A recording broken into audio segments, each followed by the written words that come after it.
Thinking youth sports to prevent kids' head injuries. Youth sports are important. Now girls as well as boys have an opportunity to be physically active and learn new skills. Whether participating in an individual or group activity, sports teach children and young adults that hard work and personal discipline will help them achieve their personal best. My family and I know firsthand the benefits that sports can offer. I enjoyed playing basketball and volleyball during high school and college. My son had fun participating in soccer and swimming. My daughter scored ice time being a hockey cheerleader. With all the positive aspects associated with youth sports, these activities also come with some very real risks.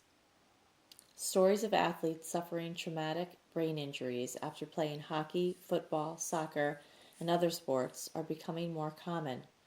A traumatic brain injury is a severe blow to the head, impairing the brain's normal functions.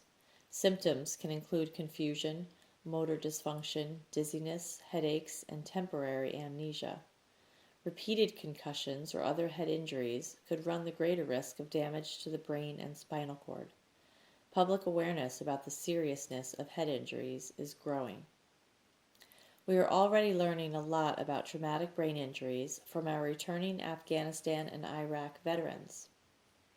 An estimated 40,000 men and women veterans have been diagnosed with traumatic brain injuries from multiple concussions in combat.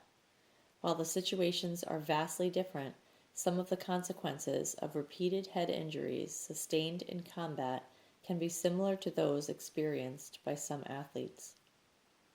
According to the American Association of Neurological Surgeons, AANS, roughly 446,788 sports-related head injuries were treated at U.S. emergency rooms in 2009.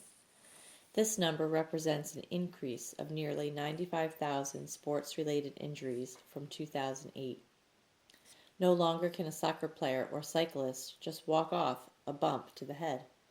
A child who begins playing full-contact football at age 6 is at risk of brain injuries that could cause long-term cognitive damage. As parents, coaches, and policymakers, we must use what we know about head injuries and rethink how our youth can engage in sports safety. Some organizations and states are already working to reform the athletic programs in their schools and communities.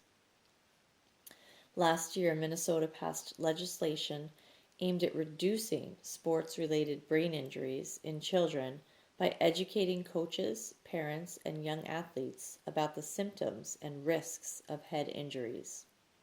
The new